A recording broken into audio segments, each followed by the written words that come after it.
And just to remind you that we have the Delaunay Wellness Warriors in that room if you need one-on-one support or just to get away by the polar bear.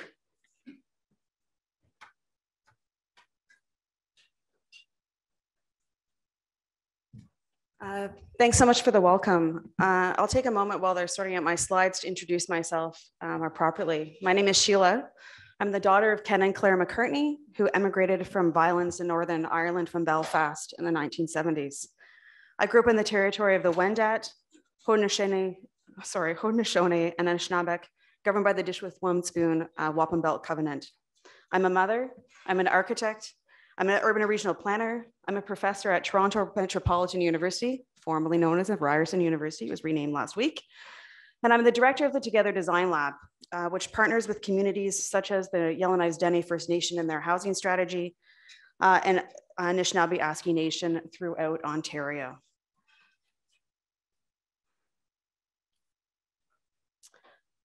I guess maybe I'll tell you a little bit ad hoc, a little bit about At Home in the North.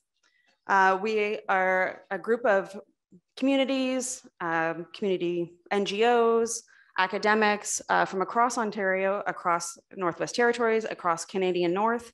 And we've been working together now for 3 years. Unfortunately, 2 of them have been during a pandemic. But we recognize many of the faces around this table as people that are involved with different researchers and community groups. I realize I'm really just winging it right now before the presentation. I did want to say to the ladies that got up yesterday and spoke from Fort Good Hope that I am a professor and I teach every day and I talk for about 3 hours and I get nervous every single time. And I always just say that that means that I care a lot, but I also think that there's a lot of projects and programs and ideas that have been shared a lot. And I think that they're reflected in many of the learnings that we also have from At Home in the North.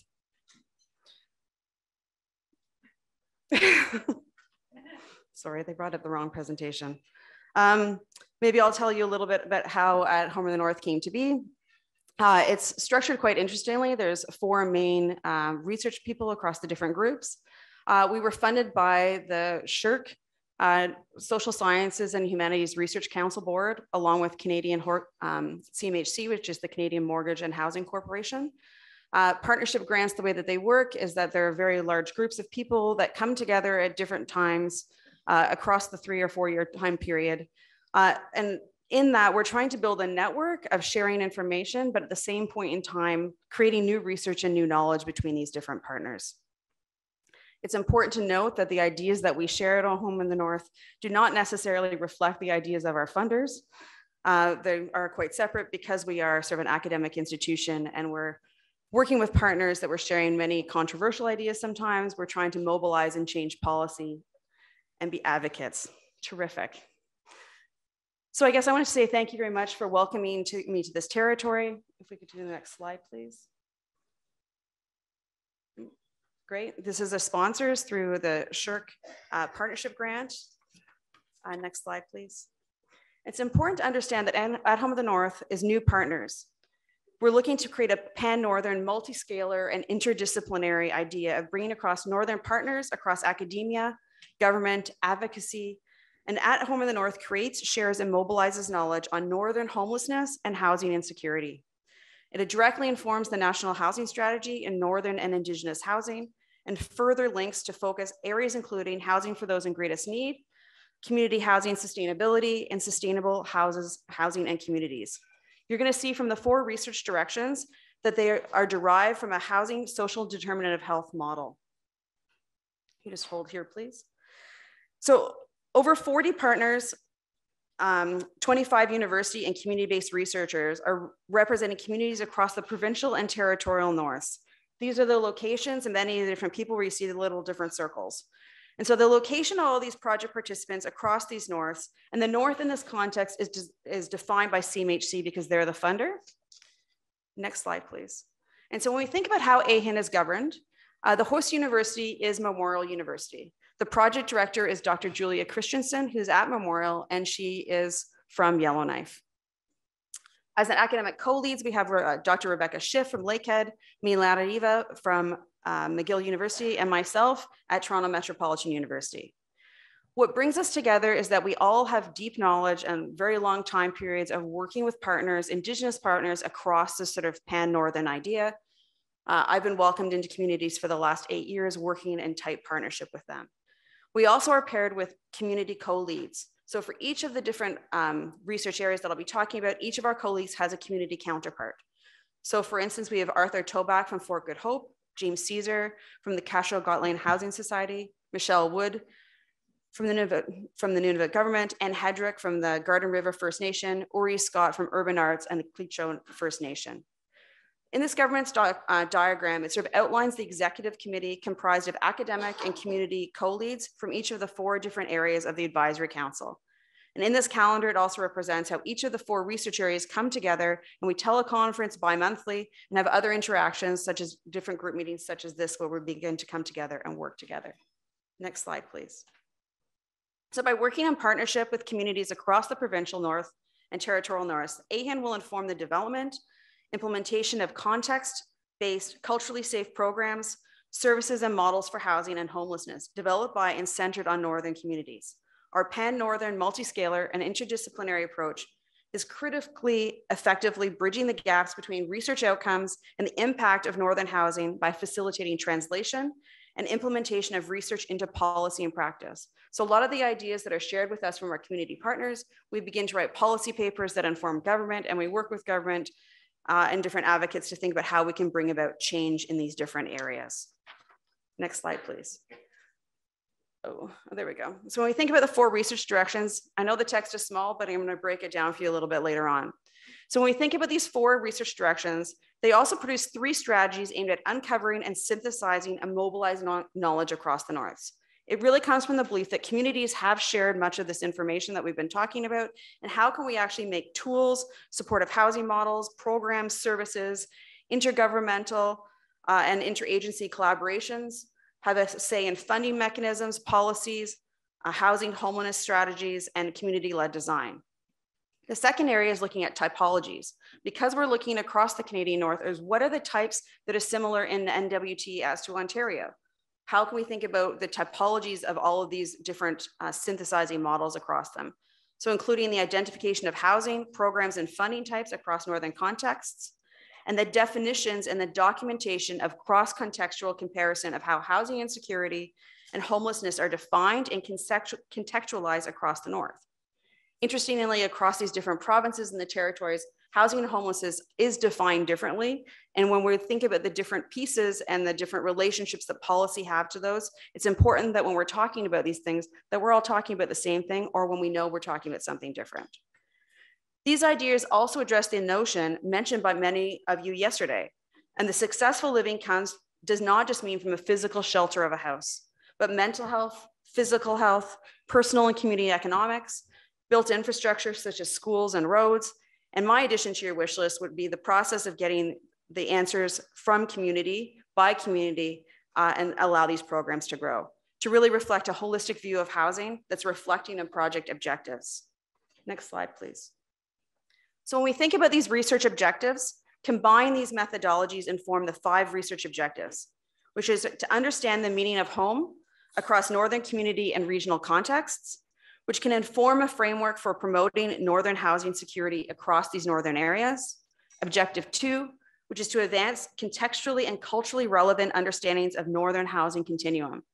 This continuum is quite interesting. It says that you must go from these areas and you all are going to wind up with housing ownership at the end.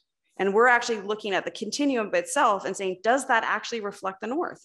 When we're talking about housing continuum, is the end goal housing ownership? And I would argue that it is not, that it actually is an idea of safe home, that people feel safe within their housing. And so if everyone's trying to aim towards a housing continuum that ends in housing ownership, then maybe we actually have some of the definitions wrong about where we're heading. And it's also about developing models for integrating health, wellness, and home into Northern housing strategies that are being undertaken. Objective 4 is to examine the socio-cultural, economic, and environmental dimensions of sustainability relevant to the longevity and efficacy of Northern housing programs, policies, and designs. So simply trying to unpack and think of sustainability, not just as something environmental, but as something that is economic, is across different communities, and reflects the cultural direction that communities want to go. And also to advance in a comprehensive and flexible northern housing strategy to support community priorities for housing and interrelated supports. So really in looking at different strategies that are happening across these pan-Canadian Norths and learning from the different strategies so that we can share that back with community. So as you begin your processes and begin these partnerships, perhaps we'll have information that can assist you to help you build your strategy from that. Next slide, please. So we did have a workshop pre-pandemic. With all of our partners, we brought them to a location. And in this workshop, each of the team leads, which is the sort of 4 research groups, presented the direction that the research direction had been undertaking at the time, and how each of us ourselves could actually place ourselves within the framework. We focus a lot on process. We believe that by involving communities in this discussion, involving many different community partners within the discussion, it enables people to feel part of the strategy, feel part of the way forward. And without that key piece of people feeling part of it, they're not moved to actually make change. And so by actually having the process and bringing them together, that we asked the participants each to reflect on what the work had progressed and how they saw themselves in it. What piece were they attached to? What piece did they personally want to move forward? And then we reflected who was missing from the circle? Who should be around this table that isn't here to get us to our goals together? And then from there, we went and reached out across our networks as well. And we also began to see interrelationships between people, because this is the first time many of these people had actually come together to talk. And one of the questions we had when we sorted through the themes was the question, what is a northern housing continuum? I spoke about it a couple of minutes ago. What is a healthy home by definition? And what is northern housing security? So if you take the housing continuum used through the rest of the country, it really does not reflect what we would see. And when I say we, I mean all of the partners, all the collaborators, not just me, to think about when we're thinking about what is continuum. And continuum means that you go from here to here. You know, the end goal needs to be something or rethought in a northern context if we're basing all of our policies on trying to get to that goal. We asked participants and their communities and partners to identify how they saw themselves within these themes, and then ask possible questions that we should look for, objectives and desired outcomes. So really asking people what are the specific questions that they want answered, not necessarily thinking about the solution yet, but knowing that we would get there. We asked participants then to share what they wanted their role to be in that project, thinking, well, where's your ownership of that piece you're interested in, and what's your role going to be? And also asking then how we were going to share this with others.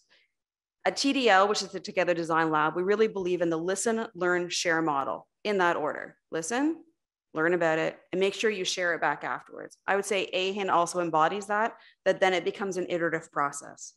So in this workshop, we also looked at collaborative projects. We decided to take inventories, tools, typologies, and work across the different thematic groups to consider these questions in relating to typologies, inventories, and tools that guided projects as a whole and develop specific collaborative projects to answer them.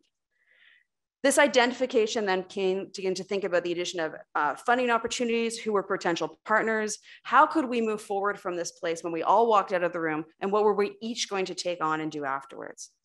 So as I begin to impact these research directions, I hope maybe you will reflect within them. And at the end, I'm going to share some contact information. If you see yourself in any of these research directions and would like to be involved, please reach out to Julia Christensen. Next slide, please.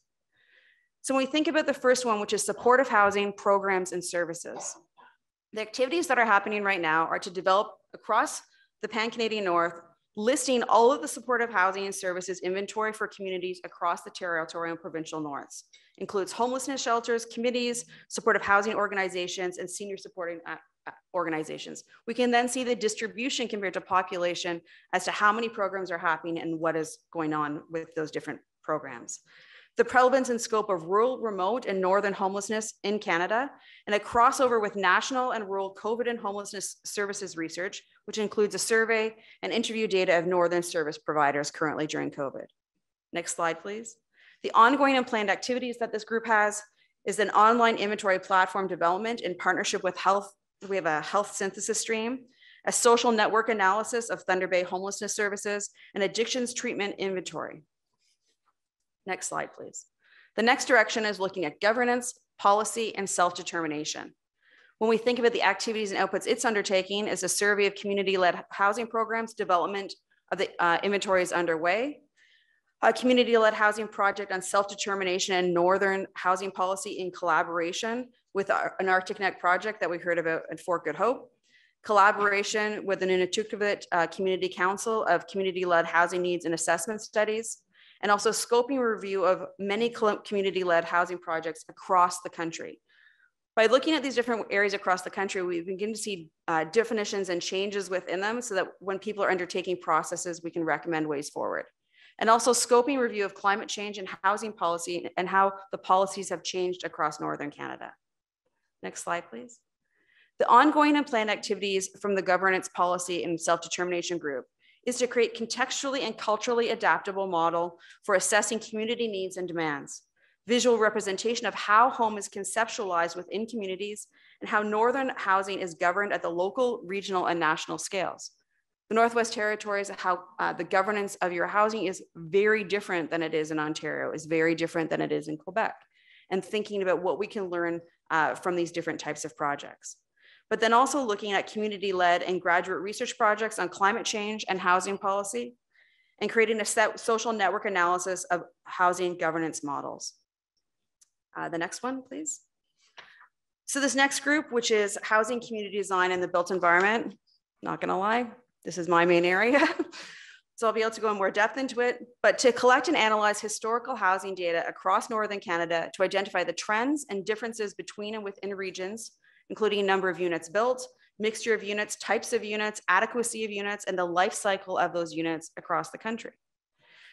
We're collecting housing trends with regards to relevant policies, programs, and fundings, figuring out which ones have been most effective and what are the types of housing that they are producing. For instance, in Northern Ontario, Section 95 housing, you can technically make 1 to 4 bedroom houses, but the funding mechanism is set up that it almost always produces 4 bedroom houses, which addresses a particular need. And so we can actually inform back to the policymakers to say, maybe reconsider how this is happening. We're identifying ways in which policy programs and funding have shaped or controlled the built environment, the materiality of housing and how that's changed, and how housing design using archival photos, plans, and architectural drawings has changed. For instance, sometimes we have funding that is directly tied to creating things with panels. And so even if the community wanted to make it of a different material, they need to make it of a specific type of material to meet the the funding program. We're using case studies to provide grounded examples on how they influence policies, programs, and funding on the built form, with a special attention to unit design, unit features, and housing related infrastructure development. So when we're talking about housing, we're not just talking about the shelter of housing, we're talking about the need for lot redevelopment. How many lots have been redeveloped?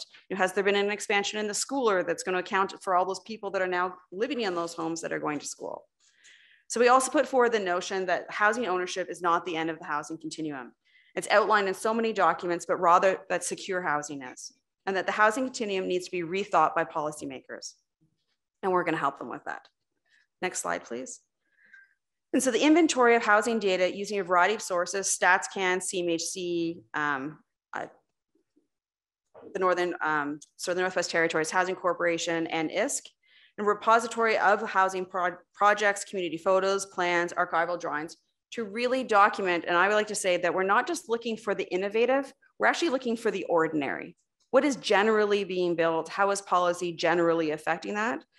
At the same point in time, tracking what are the areas that people feel are innovative, either through their funding, their policies, or in their design.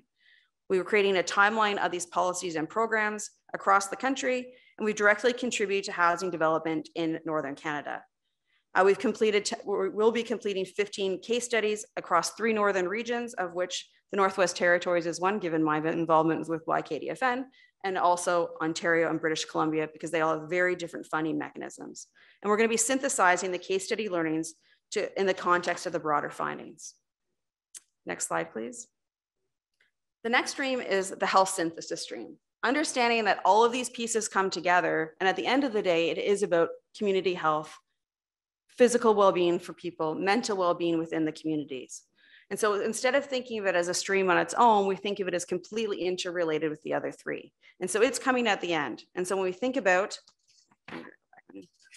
this, that the Indigenous Housing and Health Systemic Review in partnership with the different research directions are underway.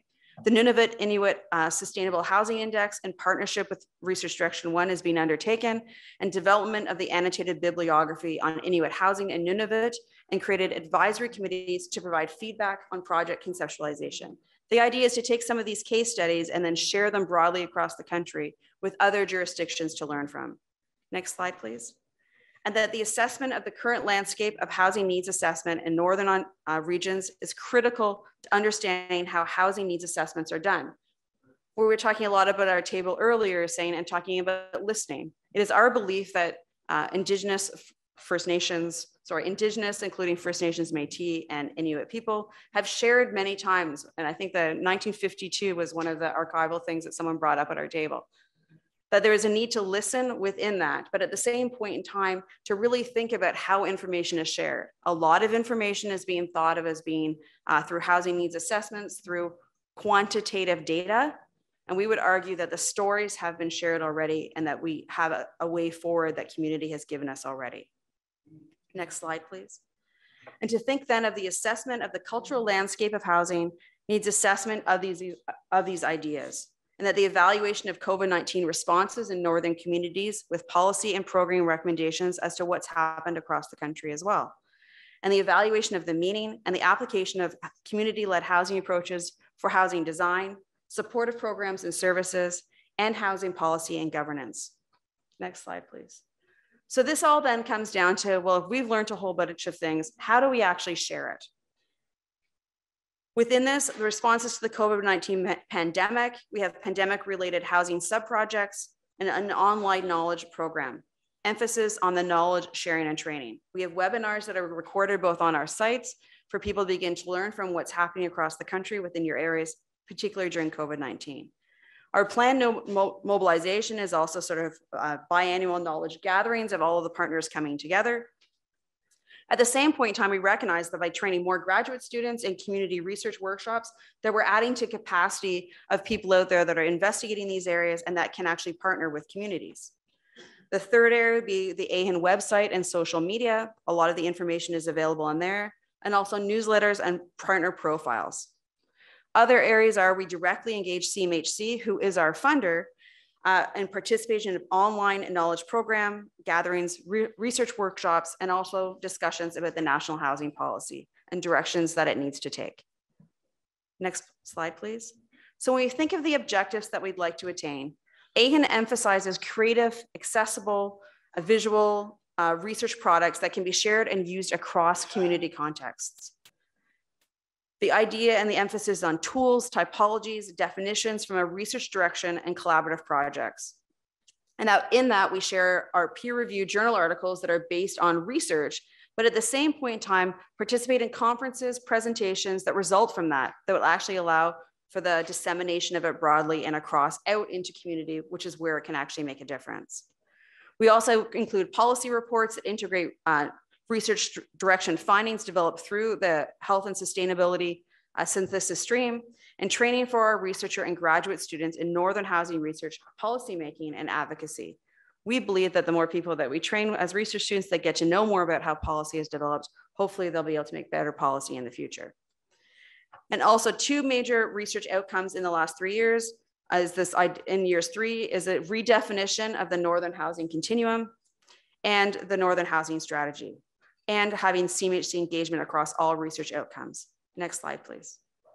So our projects are built on the tenet that northern housing is more than a matter of shelter, but a matter of building, rebuilding, and sustaining a sense of home. How the work that we do and the work itself and how we share it comes from this founded holistic idea. Next slide, please. Thank you very much. This is to learn more about AHIN and the research objectives, please contact athomeinthe.north.org. Or on Twitter at Home of the North, or be in touch with the project lead, Julia Christensen, if you sort of see yourself in any of those research areas or would like to get involved and learn more. And if specifically you're interested in Research Area 3, you can contact me directly. Thanks very much.